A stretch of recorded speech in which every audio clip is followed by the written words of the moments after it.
Welcome everyone to this first meeting of this task group. It's nice to see your faces, even though we are so far apart. The first order of business at this point is a motion to approve conducting the meeting by virtual means. Mark, you want to make that motion? Yes. I'm not sure I have the precise language, but I move based on COVID-19 crisis and in order to protect the health, safety, and welfare of our attendees and the general public that we conduct this meeting by virtual means. Well, I might offer a friendly amendment that suggests that for the purpose of the minutes in the meeting that we get the language that has been approved by Metro Legal. Yeah, does anyone have that in front of them? It's written on the agenda. Do you have it by chance? I got it. I'm sorry. I wasn't looking at the agenda. I move to approve conducting the meeting by electronic means. Excuse me. Let's start again. I move that the items on the meeting agenda constitute essential business of this ad hoc committee. Meeting electronically is necessary to protect the health, safety, and welfare of Tennesseans considering the COVID-19 outbreak. And any rule conflicting with the governor's Executive Order 16 permitting electronic meetings be suspended. Do I have a second? A second. This is Dawn. Thank you, Dawn. All in favor? I will do a roll call. Elena Boyer. Yeah. Beth Shen. Yes. Dawn Diener. Yes. Freddie O'Connell. Aye. Ingrid McIntyre. Yes. Mark Overlock. Yes. Wendell Seagroves. And Charlie, not on yet. Charlie Strobel. And Charlie is not present. We will use that roll call as our official roll call for our committee. In addition to the committee members who are on, we have Abigail Dow. Thank you, Abigail. We have, who else is on? Judy Tackett and Susie Tomey. And we have Sharda, I can't say your name, Johnson, who is our IT host today. And I think that's it, correct? All right. Awesome. Well, thank you all for being willing to do this today. It's clearly the times are interesting. So the first thing that we need to do is talk about the task force formation and its purpose. So please stop me if I am wrong in any of this, or if you want to add to what we've done. This task force came out of the last meeting of the Homelessness Planning Council in an effort to create a thoughtful response and recommendations to the mayor's office regarding the shelter at the fairgrounds and our response for our neighbors without homes in light of the COVID-19 crisis. We are going to look at what our concerns are. We're going to have a lot of discussion about what we think needs to happen. And then we're going to come up with some recommendations and ideas for moving forward at this time. And all of that will be culminated in the creation of a letter to the mayor's office and any other organization, agency that's a part of the process in order to make sure that this council has had input into what is happening at this point in time. Does that sound about right and on course for the purpose and formation of this group? I'm seeing heads nod and thumbs up. Anybody have anything else they want to add? All right, then. That is great. Current COVID-19 response. Yes. I was just going to say, by way of background and context, I think one of the things that we ought to be mindful of is that as of Tuesday, we have formally, as a council and city, accepted $121 million of federal money to be spent specifically for COVID-19 related expenses. And I had weeks before that made a recommendation that some of that ought to be deployed for our specific response to people experiencing homelessness. So I think that's one thing that this task force ought to chew on, is that we're not, unlike the rest of the time when we do this work, when we don't have any money, this is actually a time when, at least for a period, we have some amount of money that we can deploy specifically for this purpose. That is excellent information to have. Do we have any idea, Freddie, how that money is going to be distributed, through what process? Through, I know you're laughing. Does it go through the council? Does it go through the mayor's office? Who gets to decide who spends the money and how? As a result of council action, there will be council oversight of that. This week, we learned that a somewhat less than transparent informal group had been advising the mayor, but again, like the only name on there that I recognized that was outside of major industry, and they had no representation other than the Equity Alliance. Charlene Oliver was on the group, but they did not have anybody from actual places close to the areas of need. It was mostly executives and former government folks. So that's where the thinking has come from. I think we want to improve upon that thinking in part today. Well, I appreciate your efforts, Freddie, and I think that that's actually something that I would like to see, is a little more transparency around the board. So, yes, Ingrid. I would just like to say, for obvious reasons, but I feel like I need to say it, that I feel like the rumors that I've heard have been that they're trying to, like, you know, fill the gaps of our current financial situation with this money instead of using it for the care of the most vulnerable. So I would just like to make sure that we're making sure that that's not happening. And Ingrid, that was specifically my concern when I saw who was participating and advising the mayor, is there was no one there, again, outside of Charlene, who has direct proximity to vulnerable populations. That's where I want to come out with a recommendation that is better.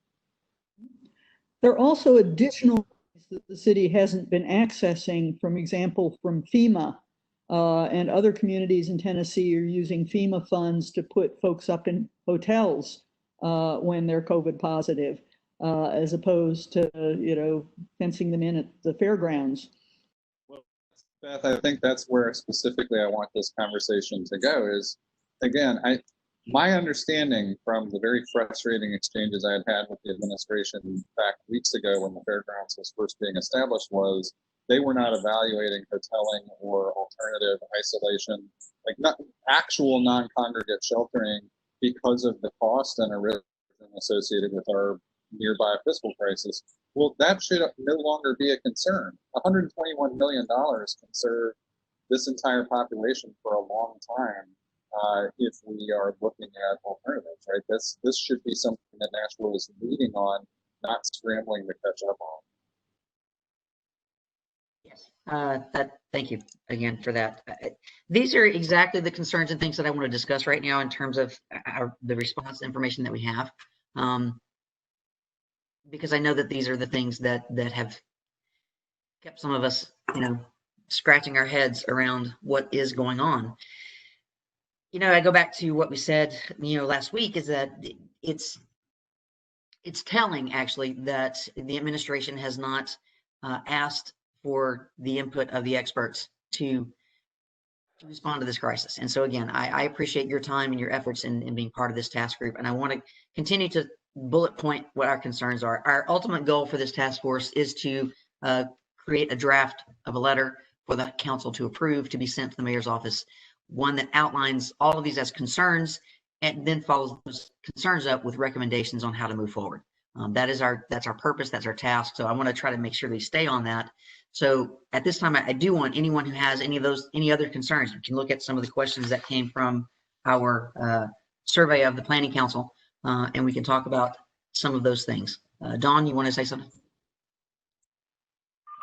Yeah, I guess one issue that I have is how are we formulating our concerns in a vacuum of information? So, I think the last planning council meeting, I expressed that I have a whole lot of questions. And I'm not quite sure how to formulate questions to send to the mayor's office if we're still in a state of ignorance about how, like, what are the policies? What is happening at the fairgrounds? How did they arrive at those decisions? So I've gotten some information from the mayor's office, and I'm happy to share that out. I basically put together a running transcript of the Q&A that I and other council members have established, because there is nothing out there, in terms of like what our actual policies are.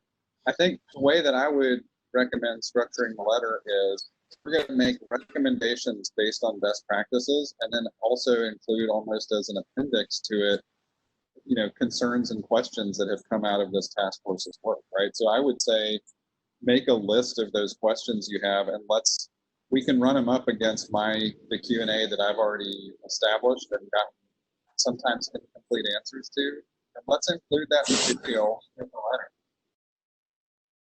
So I have that list of questions, and I guess one question I now have is, am I okay to share that out with all the members of the task force? Is that a violation of open meetings? Do I need to send that to Paula or to Judy or to somebody else so that they can send it out to the entire task force? Like, how does that work?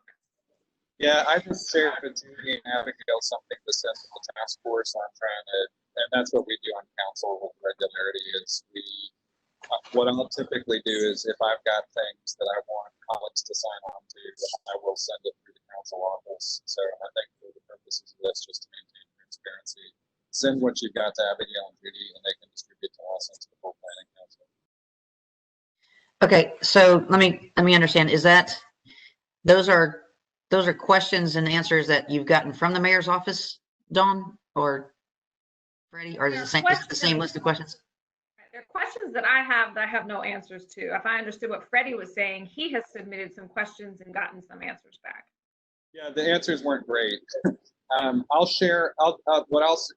do this. Judy and Abigail, I will send to you the sort of Q&A, and it's got a bunch of other stuff in there. Maybe I can filter it down to the stuff that's related to homelessness, because I've been interested in a whole bunch of other things about the COVID-19 response. But it does get into specifics about the fairgrounds law. But I mean, it's crazy. Like, we'll send stuff in, and once a week we will get a readout of answers, but the follow-ups then take another week. Like, it is nearly impossible to get high quality, timely information right now about our response, which is something I would express as a first order concern. I mean, honestly, Paula and/or Judy should be at the forefront of how we're dealing with this piece of the response, and they are not. Thank you, Freddie.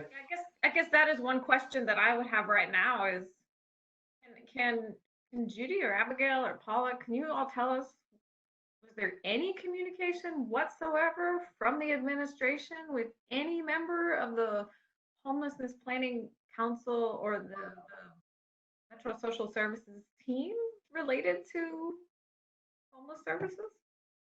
Okay, so Judy, would you please, you have a little bit of a timeline of kind of what happened through all of this. Would you please share that with this group? Yes. So, and I shared that at the last planning council meeting, so I don't really have it in front of me right now. It's that PowerPoint we went through. But we are at the Homeless Impact Division, and Metro Social Services operating actually the shelter. So there is communication about the shelter's operations. We have been assisting with some of the processes that initially have been put in place. We are assisting, and I am actually working with the Salvation Army and OEM on encampment responses. So there is some, we do some coordination, but I also have to be honest about, it's not about the upfront planning. We're really not involved at the table on any upfront planning or assisting or advising at any level. We're usually not at the table there. I also want you to consider with any of these questions for tomorrow. First of all, yes, send them to us. We can send it back out. So I can do that easily. And then in preparation for tomorrow, also think through, is there somebody you would like to get on this call so you can actually ask directly what the thinking is and where the planning happens. So let me know that. So I guess my first question to that, Judy, is who's in charge?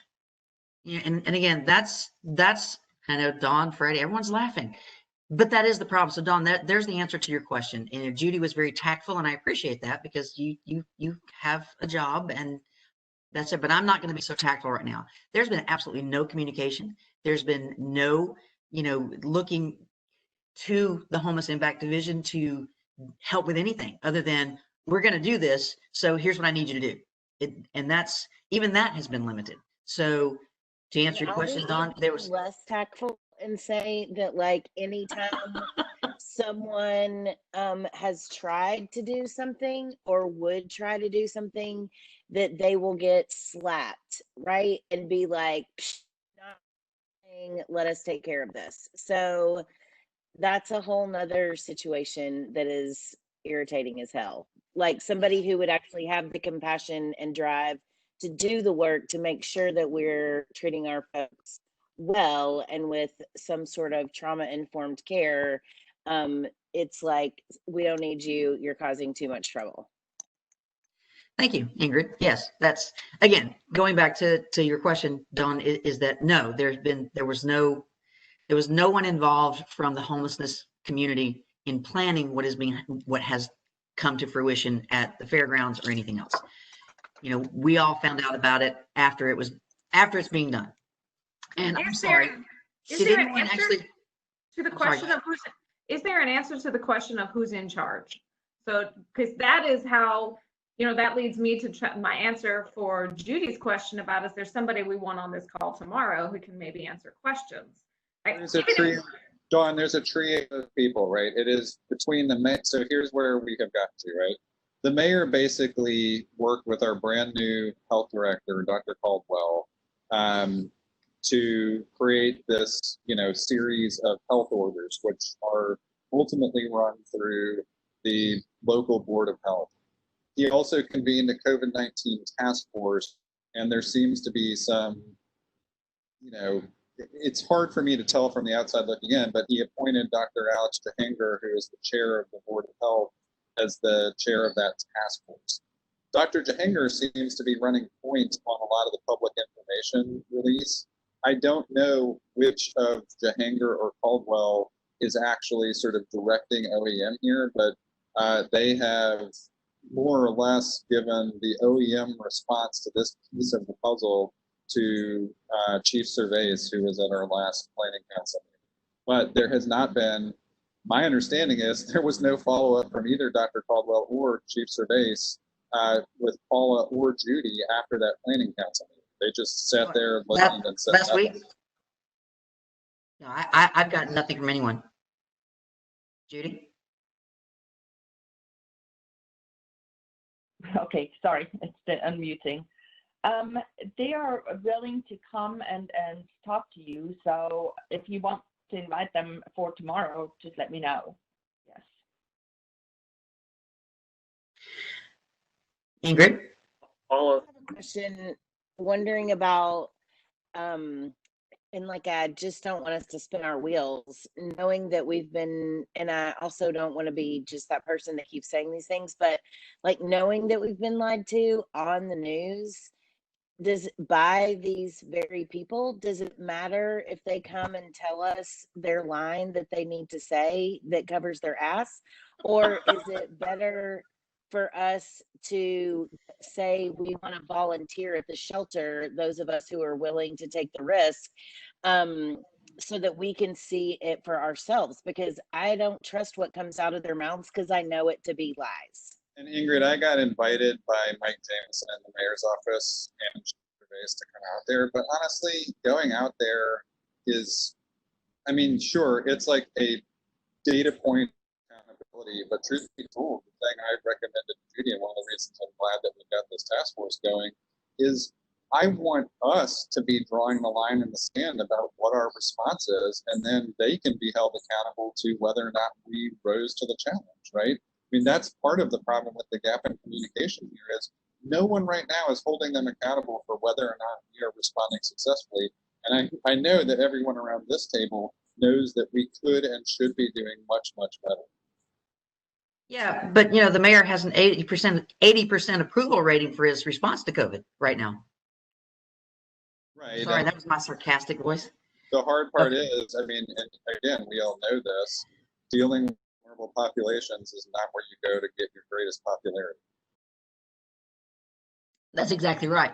And I say that a little bit of sarcasm there, but the problem is that when there is no accountability and when the mayor's approval rating is so high, they don't tend to listen to those of us who are talking about vulnerable populations. And so that's why I think, Freddie is right. We need to, regardless of what answers they may have for us, whether we believe the answers or not, it may be good to hear what they have to say so that we can then, go forward and crafting what we think is the necessary steps that the city should be taking.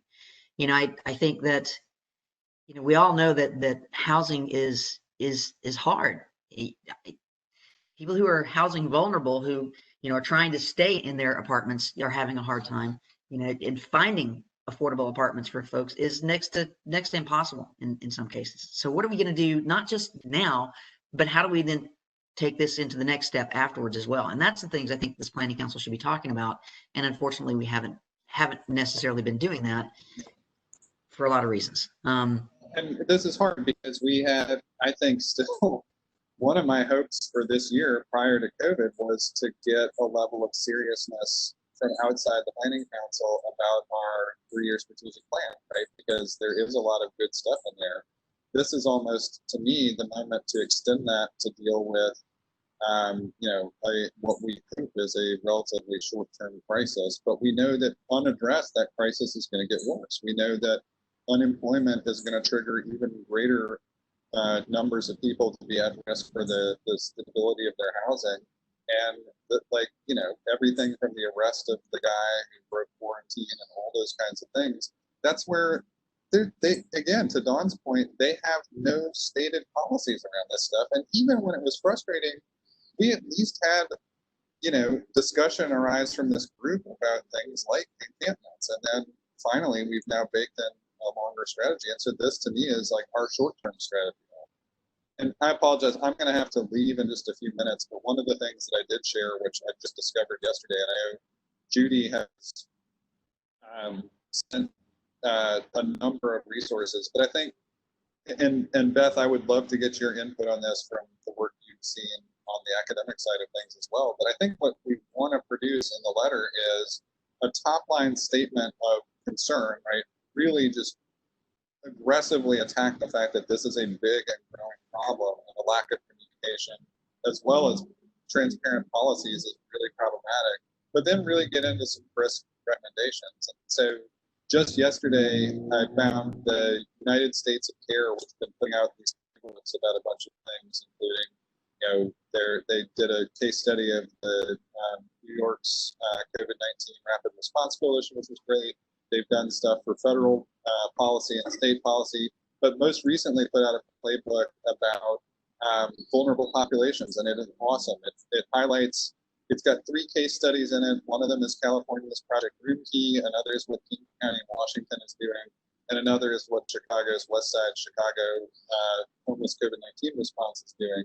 And this is the stuff that we should be doing in Nashville, right? So I want to kind of come through this and look at what comports with the vision that people around this table have done that is consistent with, some of Beth's research, that, kind of honors all of the on the ground stuff that Ingrid knows about, that Dawn knows about, and that we come out with just our own kind of local playbook. Okay, thank you, Freddie.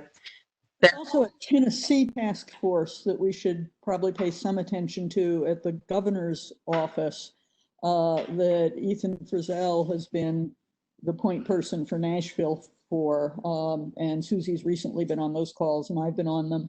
And that's pushing the idea that homelessness should be rare, brief, and non-recurring, and to start with kind of a simple message and try to think about what we do to get there.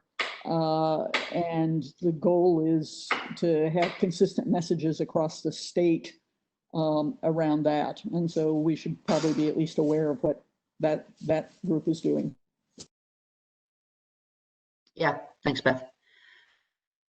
Okay, so are there any other specific concerns that we want to make sure that we are laying out in what we're presenting? Freddie, I think you're absolutely right in starting with here's our concerns around transparency. Here's our concerns around the response. For me, one of the biggest issues that I have is the transparency piece and the lack of ability to participate in the process. Those are my two biggest concerns, because I think those things then move into what the actual response has been, and it's been inadequate. Mark, you want to say something?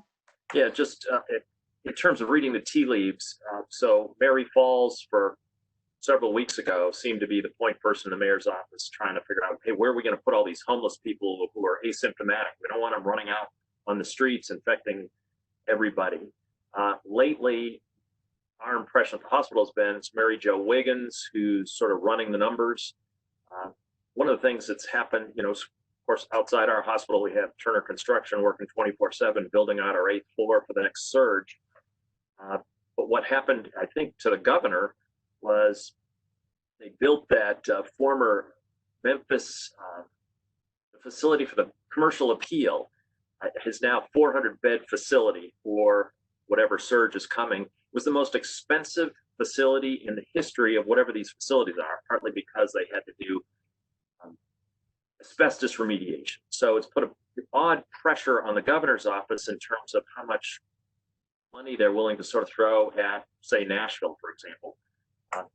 What we've got, so we've drawn down like $837,000, which is just a tiny sum, and some other hospitals, a couple other hospitals in town have gotten millions and millions of dollars for doing their work. I guess my concern is I want to follow your suggestion, Freddie, and yours, Paula, whatever we put out. So when I frankly read this list of questions, I want to make sure we get rid of all the jargon.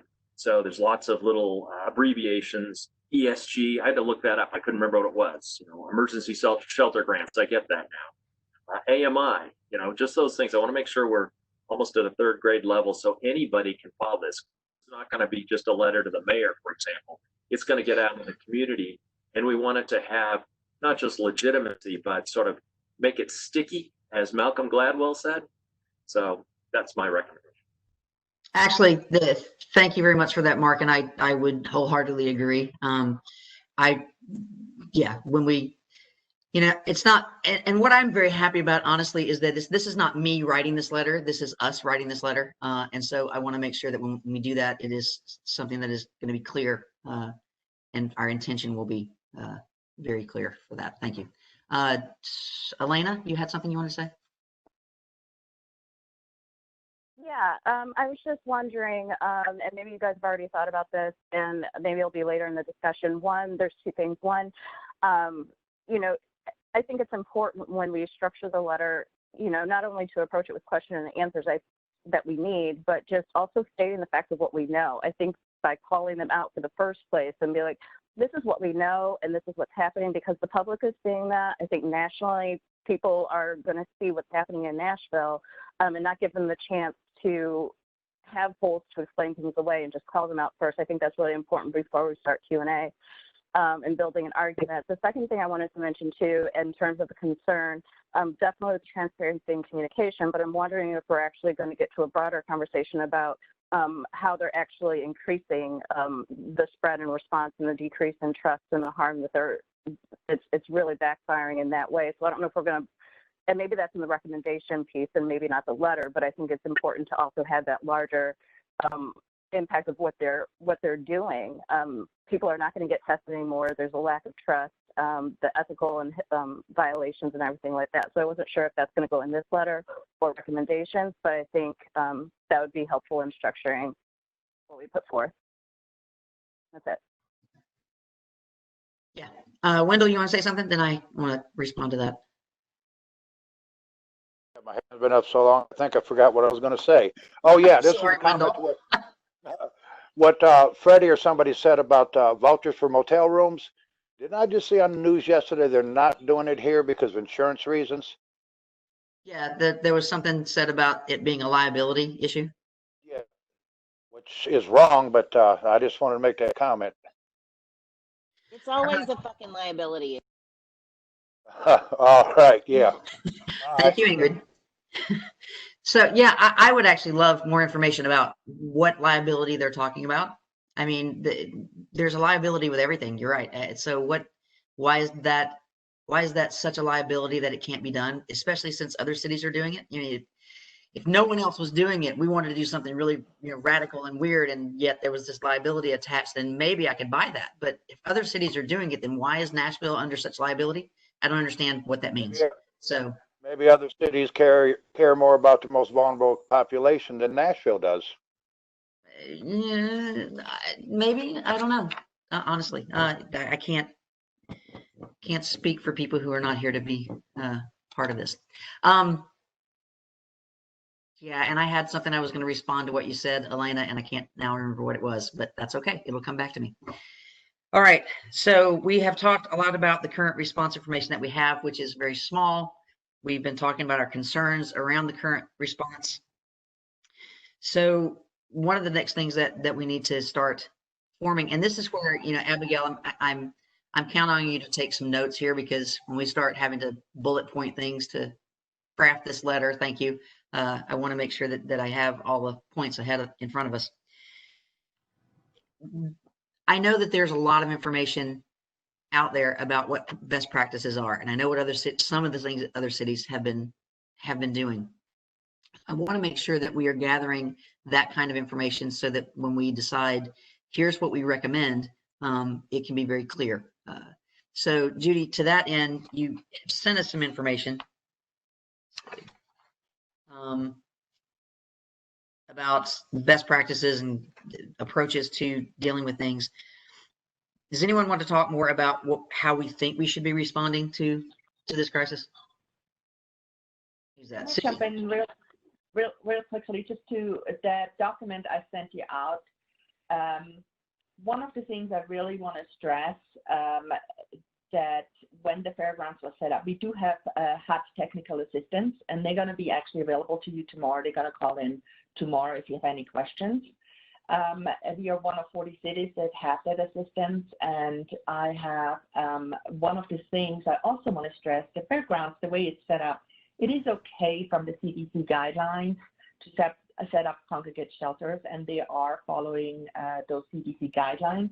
But when you look at good approaches, better approaches, or best practice approaches, that's kind of the conversation that you may kind of want to focus on. There is going to be another link I can send out to all of you tomorrow. If you haven't seen it yet, let me know. It's National Alliance to End Homelessness has sent out and published a framework that also looks at, okay, what are some of the phases that they expect that cities should be in, and also the available funding sources for these phases and approaches. And I think that could be a valuable tool for all of you as well. Okay. Susie, you wanted to say something? Yeah, I think when the broader vision and increased transparency is requested and all that kind of stuff, I think that's very important. I think what's going to happen as a result of a letter like that is they're going to ask back about the numbers. And I think that I'd be glad to join with Judy and Abby in terms of trying to kind of spell out what the scope of the issue is, because if we're kind of looking at some of these best practices and going for, say, non-congregate shelter, which could be very expensive and involve a building and leasing and renovation and that kind of stuff. On some of these state calls, the Knoxville guy was saying that they, in the last several days, have had either no residents of their non-congregate shelter or very few. And I just think we need to kind of, it's going to be very difficult to forecast how big or how small that number is going to be.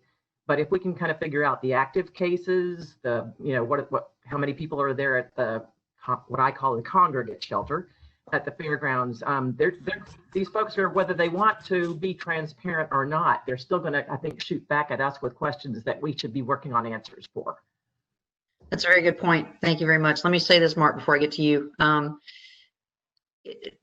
There was something somewhere where the doctor, I'm going to call him Dr. J because I keep messing up his name every time I try to say it, had referred to the fairgrounds as not being congregate shelter. So my question is there a difference in funding that they're getting for running a non-congregate shelter versus running a congregate shelter? Is that why they're calling it a non-congregate shelter? Have they changed that language? Are they now calling it a congregate shelter? Because I saw the picture on Channel 5's app this morning of what it looks like, and it's congregate. There's a whole bunch of cots set up with cattle guard grates in between them. For God's sake, we're treating people like they're cows, and I'm pissed off about it. But what's the difference, and why was that happening? Does anybody not have an answer to that question? I'm going to look to Judy and for that. I don't know the why, but I can tell you that FEMA is, to my knowledge, reimbursing 100% of costs for congregate shelters, and they're reimbursing 75% of costs for non-congregate shelters. So if you do a motel, you have to actually find, you can, I had that question to HUD, and they said the 25% you can use some of the CARES dollars, like CDBG dollars, and somebody else at ESG dollars as a 25% match, if that's how you want to set up motel. So, yeah. So wait, let me make sure I heard you right. They are reimbursing 100% of the cost for congregate shelters and only 75% of the cost for non-congregate shelters? Sorry.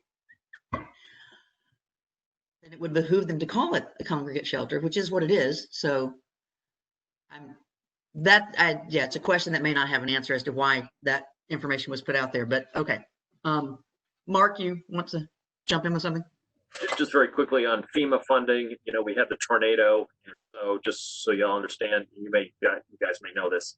So the way FEMA works is the city's insurance comes in and pays for something, repair a building, for example. Whatever's left over, FEMA comes in and covers. So in terms of the COVID response, theoretically, FEMA covers 75% of whatever a particular expense is. The city then has to kick in 12.5%, and then theoretically the state kicks in another 12.5%. So I don't know if that's where that 75% is coming from. Anyway, my impression of the administration is, and I talked to Congressman Cooper's office a couple of weeks ago, so this CARES Act put out $2 trillion and incredible amounts of pressure on Health and Human Services, just get the money out. So they frankly didn't know what the heck they were doing when they issued the money. Now they're slowly trying to issue regulations with guidance. In any event, the point I wanted to make, unrelated to all that, was Freddie had a good suggestion, which was, and I guess we would rely on Judy and Abigail to look at whatever research Freddie had done to actually begin to put together this letter. I'm really interested in sort of the best practice that's out there. Because we don't want to reinvent the wheel, particularly if someone in Seattle, for example, some organizations figured out how to do this right. Let's follow their model and outline it in this letter. Yeah, that's exactly where we're going. Okay, Elena and then Dawn. Okay, sorry, it takes me, I'm double muted. I just wanted to mention a response to what Judy said, and we can talk offline, but I wanted to let you know that our Director of Policy, Barbara DiPietro, does do TA for HUD. She's in the office hours, so I'm happy to invite her to tomorrow's meeting if that's of help. We also have been working with National Alliance to End Homelessness, so just wanted to put that out there. Obviously, we've been convening multiple Seattle, Boston, Atlanta, CDC, and everything like that. So I'm happy to invite her, but she's also been involved in Las Vegas HUD TA as well as others. So just wanted to put that out there. Judy. What is her name, Elena? Barbara DiPietro. And I can send a contact email for her. I just sent her a note asking if she was going to be on the call. Okay. All right. Okay, Dawn. So things that I would like to see us, if we don't already have requests in the initial letter, is a copy of all of the policies, whatever written policies exist related to the operation of the shelter. Because I'm looking at the Channel 5 story that was published last night, and there are clearly policies like you have to go to the rescue mission before you can get in at the fairground shelter, right? So where's that written down? Like as a lawyer, I generally tend to want to see what policy decisions have been made, and then I want to know the answer to why. Like, why is this the policy? And the next thing I want to know is how frequently, you know, in addition to who's in charge, how frequently are they assessing what's happening to determine success or failure, or where there are problems, and how are they adjusting accordingly? Like, so is there like a daily meeting of people involved to say this like, or is it a weekly meeting, or is it a monthly meeting, and who's at those meetings? Because this is going to be going on for a while, I suppose. So I'd like to see written policies. I think in terms of what Mark just said, good, better, best, the best practices out there. You know, Judy sent that out, that good, better, best. We are in the good. That's what we did. Best I can tell is that Nashville went with the good. We didn't do better or best. But I think the best is out there, and we can clearly say that's, you know, that's where we think we should be focusing, is not just good, but the best we can do.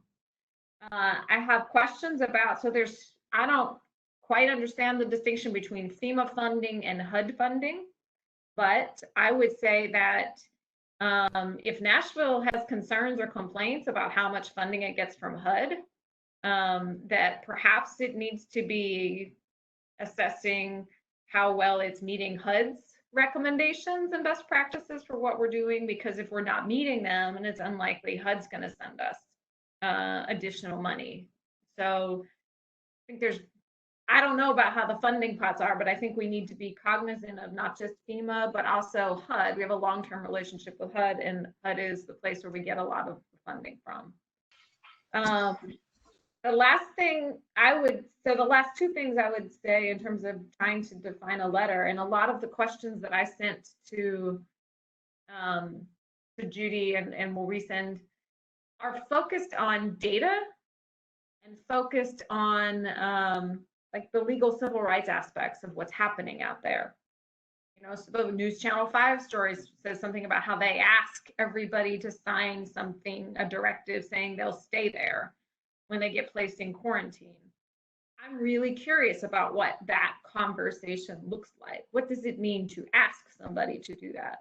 And then I'm really curious about what that looks like when the person signs something and then leaves, as it is alleged Mr. Kirkley did. I have real serious concerns about whether or not that can then lead to an arrest. And on top of the legal issues, just the humanitarian and moral issues related to, is that really the best response that our city can do, is to arrest somebody who leaves after being asked to stay? So I have lots of questions around the transparency issues. Is really about sharing data, sharing with us what are the protocols in place for if somebody tests positive, if somebody is placed in quarantine, if they have issues, compassionate care, you know, like when Judy was describing that there's these 2-hour passes that you can get to leave, like, that seems absurd to me. I want to know more about that. I want to know who decided a 2-hour pass, how many can you get, what do they expect you to do in that 2 hours with no car? You know, and that just makes not a lot of sense to me. And then I would like to know, in this city that says that it values inputs from everywhere, like, where is the voice of those who are impacted in these decisions, right? So have they incorporated somebody who's impacted, at least one person, and advocacy groups in making these decisions? Like, I just have a whole lot of questions that I think, you know, I don't want to be unfair, and to me it's a waste of time to ask questions or to send a letter that is based in a lack of that we're still getting baseline information, right? So I really think they owe us information, and they owe it to us immediately, you know, so that we can use that information to formulate what our letter says. Dawn, I want to just say thank you, because your questions have your questions are great, and I appreciate them. And I think, you know, using some of your questions, you know, when we write whatever our ultimate letter is going to say is going to be key. So I think you're right. I think that one direction that we can go with this response is to ask why we haven't gotten that information, and make it very clear that, you know, it's hard to formulate a plan when you don't have answers to questions that need to be asked in order to formulate a plan. So we're going to ask those questions, and we're going to put that out there. Then I think we're going to say, but we don't have the answers to this information. So without all the information we need, here's what we think is the best practice at the moment, and how we need to move forward while we're gathering more information. So I think ultimately that's where we're going to end with this process, because I think you're absolutely right. And it is somewhat of and how do you formulate a best practice in response to a situation when you really don't know what's going on in the first place? And I agree. The who wrote the policies? Are they written policies? Do they change every day? I mean, we don't have those answers, but they're good questions to ask. And it's good, I think, for us to ask those questions and say, we don't seem to be able to get the answers to these things. So even though we don't have answers, here's what we know would be good practices, would be the best practices. So I think that's where we need to go with that. Hold on 1 second, Ingrid. I think it's, yeah. And I want to go back to the gentleman at the fairground and tell you what I know from conversations that I have had, is that apparently, you know, everyone who tests positive for COVID-19 in Davidson County is asked to self-quarantine. And because a lot of those people have places to go to self-quarantine, they're sent there and they are told to stay in their house for whatever amount of time. The folks who do not have homes are testing positive, and then they're sent to this shelter at the fairgrounds, where they're being asked to sign this letter that says, you know, I'll stay here. The pass thing doesn't make a lot of sense, because if you're supposed to be quarantined, how you get a pass to go somewhere? That doesn't make a lot of sense. But anyway, they're asked to do that. And what happened with Mr. Kirkley is that he left, and then he was arrested. And when he was arrested, apparently they didn't have anything to charge him with in their policies in the court. And so they charged him with what they thought was the closest thing that they could charge him with, which was escape from the penal institution, because they had not updated their list of charges to address when someone breaks quarantine. So I don't know what else to say about that, except apparently that was a DA's office issue, and the DA's office had talked about a lot of things about quarantine. And in addition to one thing that they had talked about, is for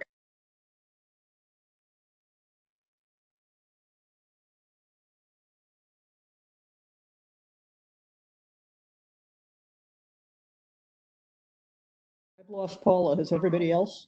Yes. She's gone. So, Said something about low bandwidth on her end, I think. You may have to join back in. She was using Windows 3.11. Hey, while she's gone, As a lawyer, I'm going to say that I cannot see any legal justification for that arrest. Like, I don't think that it's legal to arrest somebody just on the basis of he signed a piece of paper and said he would stay there. I think they have to, in order to have an enforceable order that constitutes the misdemeanor offense of violation of a quarantine, I think they have to have a court order directing him to remain at a place.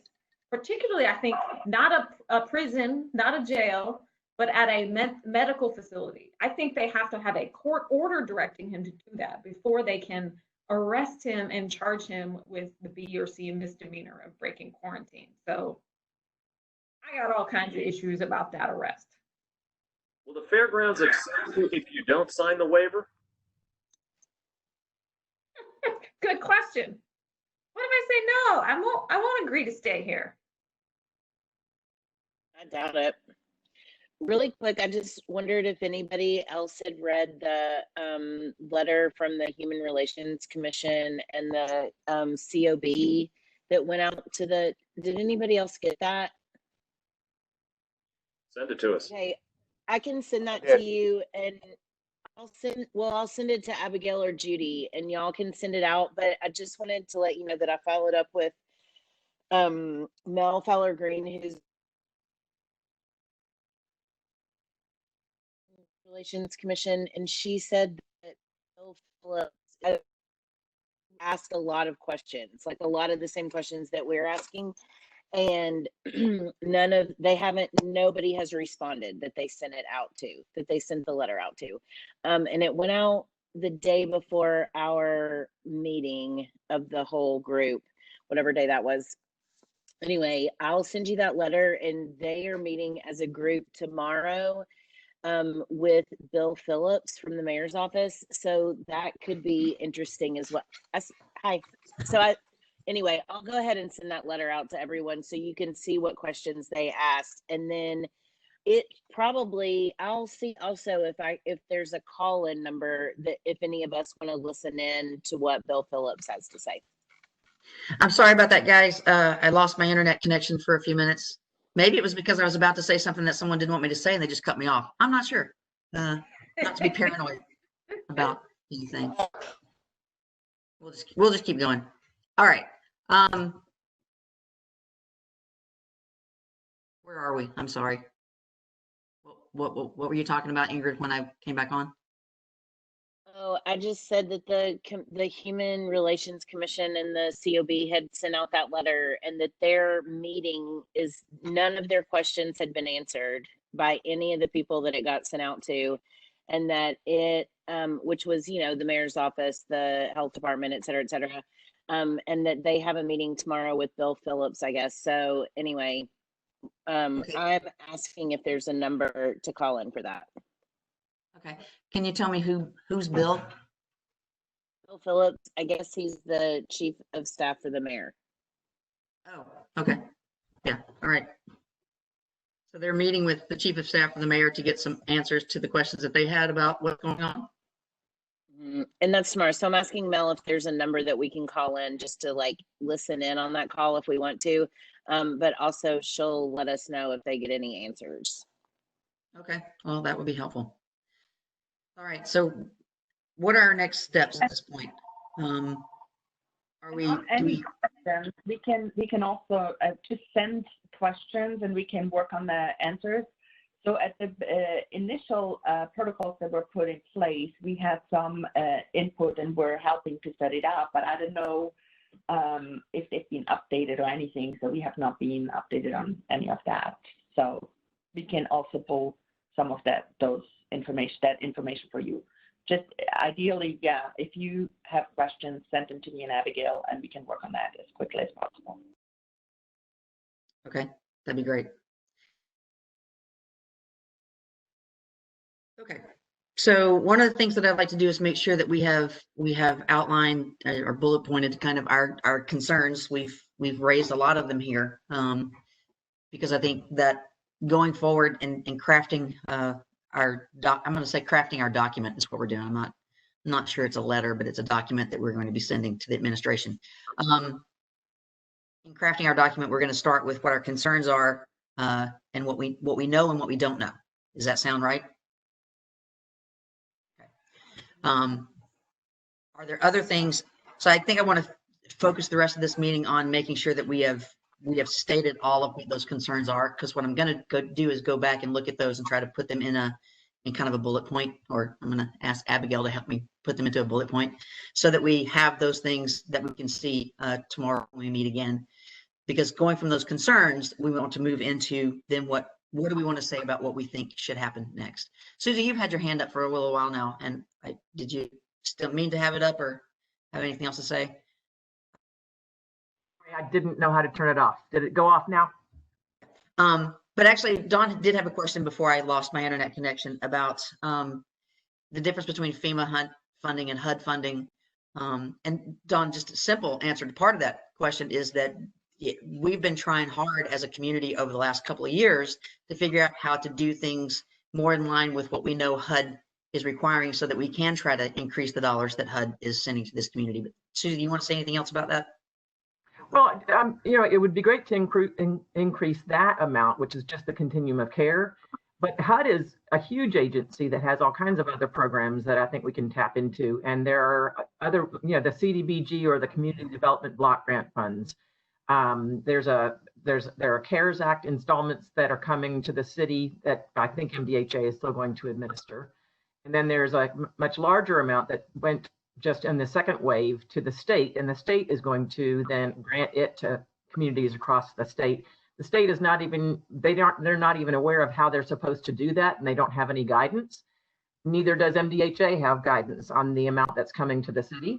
But it sounds like the amount that's coming to the city, and I should know the amount, is going to focus on rent, mortgage, and utility payments for, to prevent homelessness. So I think if there could be some sort of a priority or a preference for folks who are threatened with homelessness, again, after having been homeless in some of these permanent supportive housing programs at the SRO, in BASH, using Shelter Plus Care, protect homeless folks from formerly homeless folks who are now housed from returning to homelessness and further crowding in the shelters. I think that there could, our housing developments at MDHA, there could be a homeless preference as there used to be. So when you look at HUD, it's not that when you look at continuum of care, that's thinking too narrowly. I would love to see that expanded, and we can look at what HUD uses to give us more points on that. But I think we need to think of HUD funding much more broadly than that. So the question I kind of have is the amount of HUD funding that we are able to tap into and get in any way tied to how closely we are following best practices or following the recommendations for how we address problems impacting the homeless community, right? So my concern is if we have, as a city, options to do good, better, and best in this situation, and we choose to go with good because that's all we're willing to do, does that have a negative impact on our ability to increase the amount of funding we get from HUD because they don't see us as really doing best practices? Is there any correlation there at all? Yeah, there. Look, with the housing first that they sort of watered down in the last competition. If we didn't have enough of the applicants, some percentage of the applicants, I think 75%, who sort of checked all the housing first boxes, then you wouldn't have gotten as many points for that particular criteria. HMIS bed coverage. HUD wants to see data-driven decision making, and when you look at the mission beds not being in HMIS, then we have basically very, very few of the emergency shelter beds in that system. So you can't really make decisions based on data because you don't have that data. So yes, for sure, yes. And we scored low on that HMIS bed coverage this year, and a number of other things. I've got the scoring sort of stuff that I'm going to present at the next regular meeting of the Planning Council. But if you could look at some of those weak spots, can we shore that up and then access more funding? Because there was bonus money available for DV programs again this past cycle that we were not able to access for, and I would imagine it had to do with a few of those low scores. So for sure. And I want to confirm that is exactly my fear as well. So while we at MHID are working with the mission, it's also my fear that if we do not get everybody in HMIS at the fairgrounds, we're missing a huge chance to look at that. Same with outreach coordination. We need to do way better there.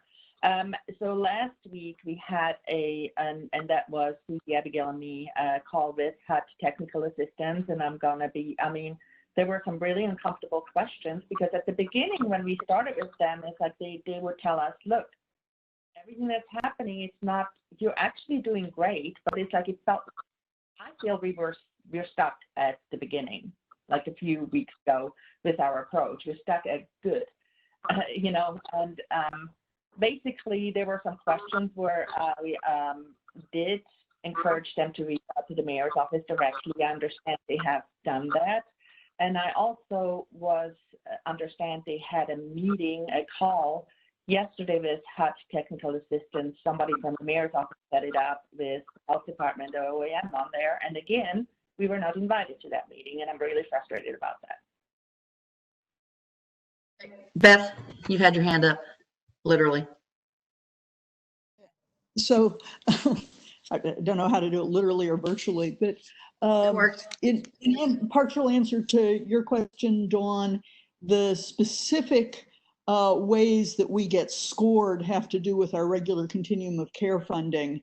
And it's not clear that running a better shelter would give us more access to HUD funds. So to the extent that the shelter doesn't participate in the homelessness management information system, then it would count towards our regular continuum of care funds.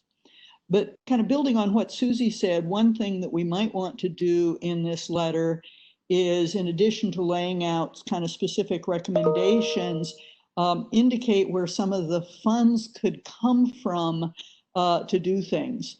So FEMA, Federal Emergency Management, has funds for putting people into hotel rooms. What out of cares do we want, and to what ends? What do we want MDHA to do, not just today, but going on into the future? So Susie's idea to say, give priority for rent arrears to people who have been homeless. I mean, every study that has looked says the best predictor of future homelessness is past homelessness. So it's a really good evidence base for being able to say anybody who has been homeless in the past should be first in line for prevention funds. And so to try to, say to MDHA what they should be doing, to say to the city what they should be doing, to try to identify the pots of money that people can tap into to get us where we want to go, might be a really useful way to go.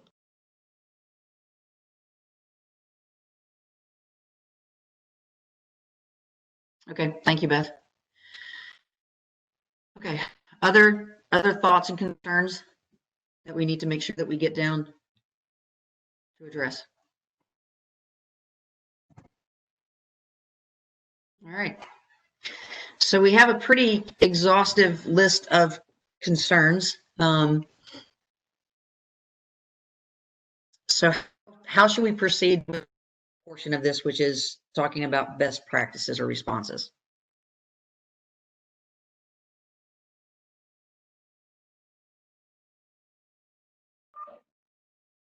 I like the better best. I think that's a place to start. And I had an intern working with me this summer do some research on best practices, and I'm going to pull that up and see what I can find there. Okay. So what Judy said is just about shelters, and if we want to think about going forward, we also want to think about low-income housing and how to get MDHA to give priority to the people who are poorest and to people who've been previously homeless and the like in allocating vouchers and public housing units.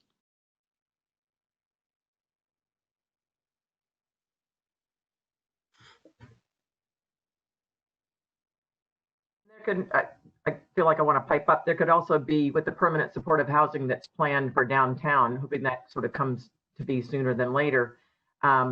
If you tie together some of the COVID, what gives someone an increased chance of getting COVID and dying from it, basically. Someone being elderly, medically frail. I know that some of the conversations that we've had with the mission, they feel like they are sheltering people that really need so much more care than they are able to provide for that population.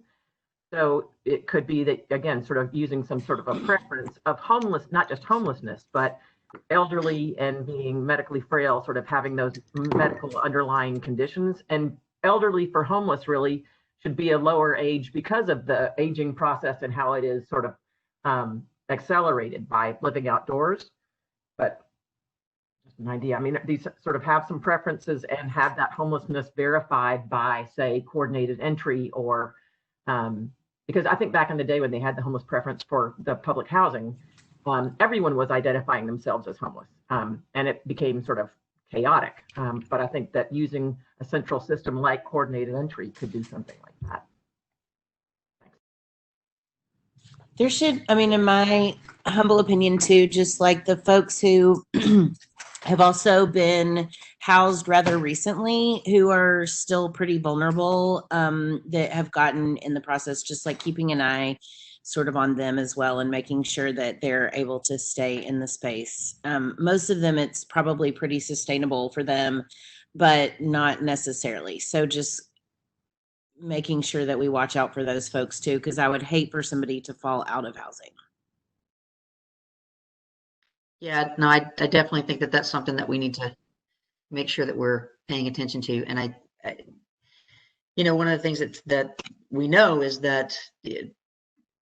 there's a lot of people in Tennessee who have been filing for unemployment, who have lost their jobs, you know, and those folks who are, you know, living paycheck to paycheck, you know, it begins to impact them in ways that some of us can't even begin to imagine sometimes. So making sure that those folks who have been formerly homeless are not being overlooked when it comes to our response, I think is critically important. So thank you for that. Moving on. Do we want to talk about the non-congregate approaches to sheltering that Judy sent out?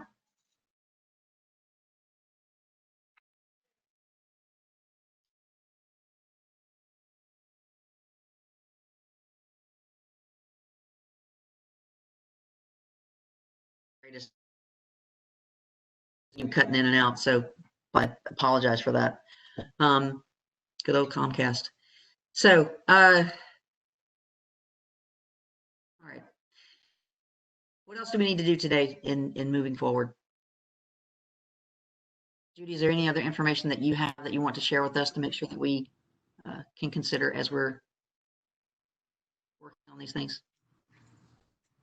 I can share so it's about 9 pages, but I put notes together on peer cities that we've talked to, and some of those were one-on-one calls, not just webinars, just to follow up on webinars.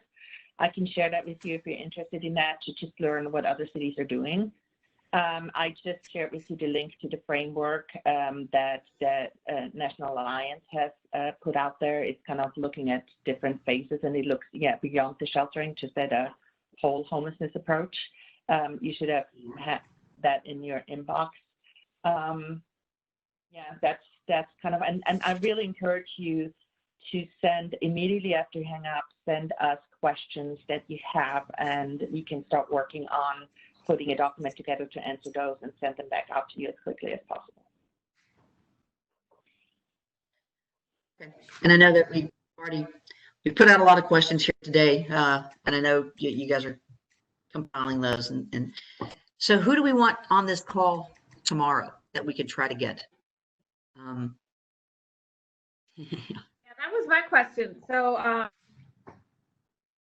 think for me, I guess tomorrow, like, I don't know, my first question is, how quickly can we have, and is it possible by tomorrow morning that we could have even just a basic outline of what what we're proposing this letter would look like, or, you know, this document would look like? So, and I really mean basic, like bullet points, just the structural framework, so we can see that and talk about that tomorrow to sort of say, this looks good, or tweak this.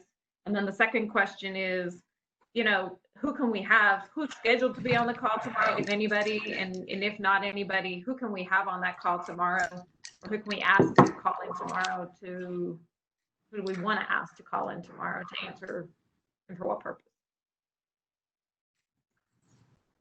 I feel like I really want to hear from OEM. Like, I keep hearing that OEM is like doing all this stuff, but really not shit. So can somebody from there be on the call? Sorry. I'm just so pissed. I'm gonna reach out. Yes, and I'll let you know.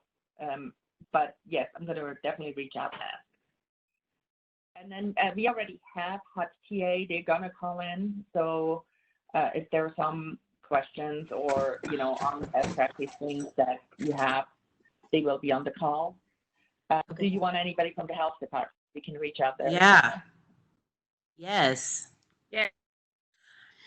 So I would also really love to hear from, honestly, I would love to hear from somebody from National Healthcare for the Homeless or another non-participating or in control health group that can say to the group that is in charge, what are you doing?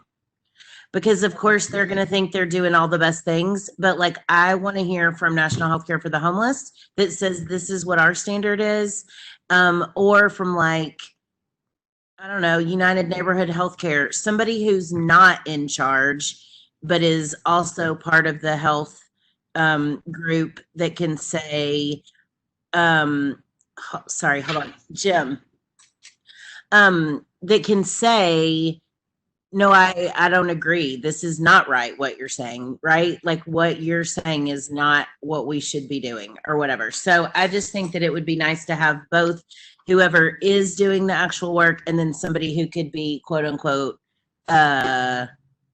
critical, but you know what I mean. I was going to say, should I invite, I just sent the contact for our director of policy, but I can invite Bobby or Barbara, but I don't know if I have that authority, but I would love to have them on there if that's possible. Yes. Yes. So here's, I would like to propose as for the agenda for tomorrow.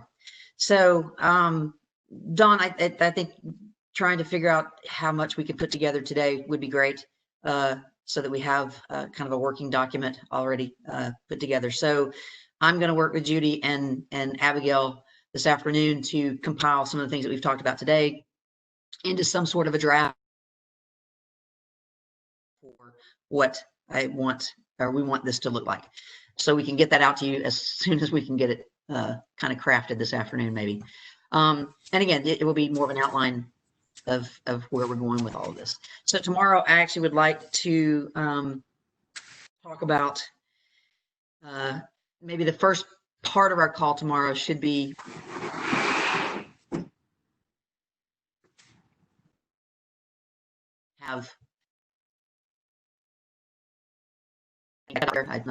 so if we can get someone from OEM, we could do some question and answer first, and then we can move into then kind of what our response would be. So right now, what we've talked about mostly is our concerns, the questions that we have, our dismay, if you will, over our lack of involvement in the planning process and our concern over the lack of transparency.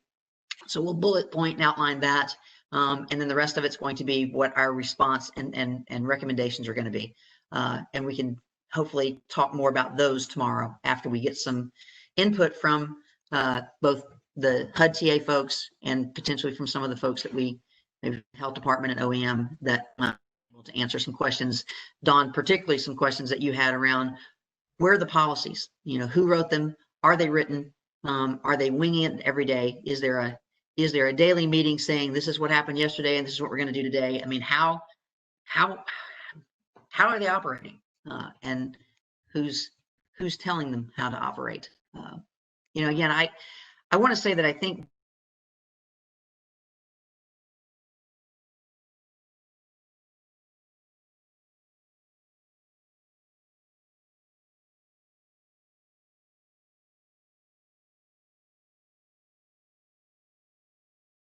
I lost Paula. Gone.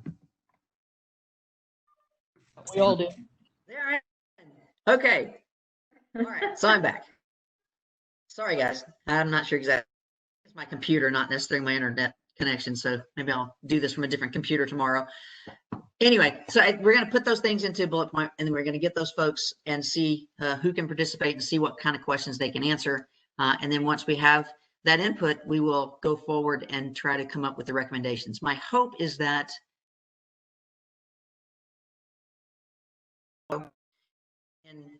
we'll be able to craft a document and then come back that third time for hopefully what will be somewhat of a brief meeting to kind of bless it and send it on to the full planning council for their approval on the 27th.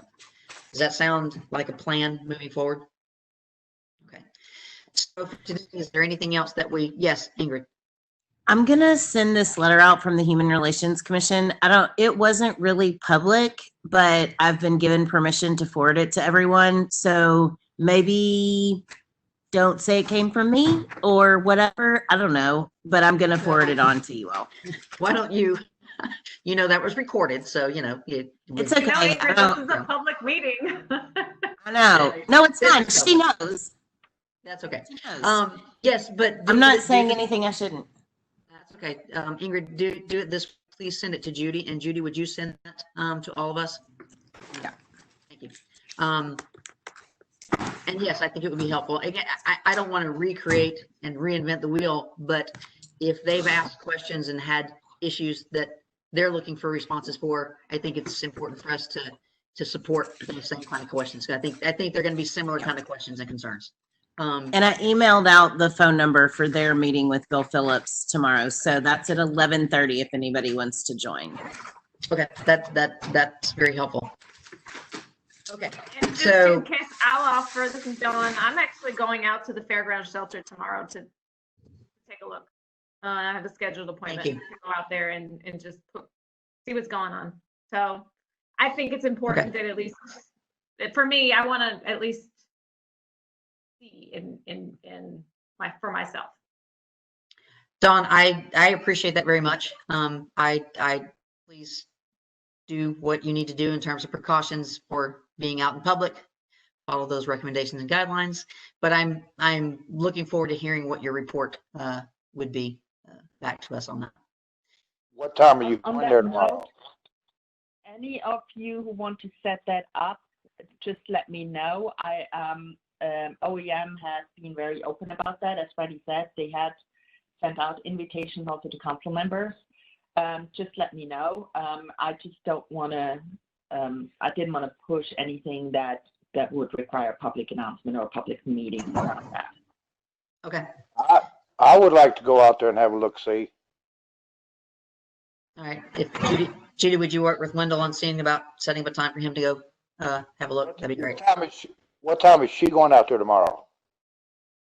I'll be out there at 11 tomorrow. At what time? I'm scheduled to be out there at 11 a.m. tomorrow. Could I join in, or would I have to be on the list? Judy, I'll reach out to you separately, Wendell. Okay. All right. yeah. Okay. Judy will get back to you about that, Wendell. Okay. So we are going to, Abigail and Judy and I will work together today to put together an outline for what we've done so far around questions and concerns we all have, and get that outline put together for our meeting tomorrow. Tomorrow, we're going to hopefully get some input from some other folks to see what they have to say and see how that may impact what we want to say. And then hopefully by the end of the meeting tomorrow, we will have come up with kind of the direction that we want to use in terms of recommendations for the city moving forward. Does that sound good? All right. Is there anything else anyone wants to say today? Any other outstanding questions? All right. If you have questions that you think of between now and tomorrow, please, shoot an email off to your Abigail so we can compile those things as well. I think we have a good path for creating. Yes. One quick thing, just with our role, we will help and support making sure that the notes from today are correct. We are not going to be the drafters of the letter. So just for the record. I know we understand. No, I'm sorry. Thank you very much for that clarity. Yes, absolutely. Your role is to give me the information and help me bullet point things that have been said on this call so that I can put the draft together. Yes, that's absolutely correct. But your note taking is essential. So thank you. All right. So we have a path for creating this draft of this document that we're going to be creating. And if there's nothing else, then I think we can move on for today. Anybody have anything else? If not, Ingrid? Hey, thank you, Paula. I just want to say thank you. No. Yes. It means a lot. It means a lot to have someone who will stand up and say, yeah, we need to move forward with this. We see that our other avenues are not working right now because of bureaucratic oppression. So thanks. Absolutely. Yes, echo that. Thank you to everybody at HID. Hang in there, y'all. Absolutely. Yes. Yes. Yeah. We Thank love you. Yes. All right. I need a motion to adjourn. I make a motion to adjourn.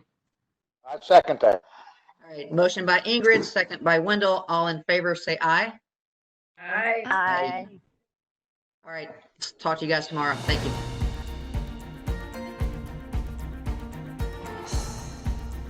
This has been a service of the Metro Nashville Network. If you would like to see this presentation again, or for more information about this and other programs, visit nashville.gov.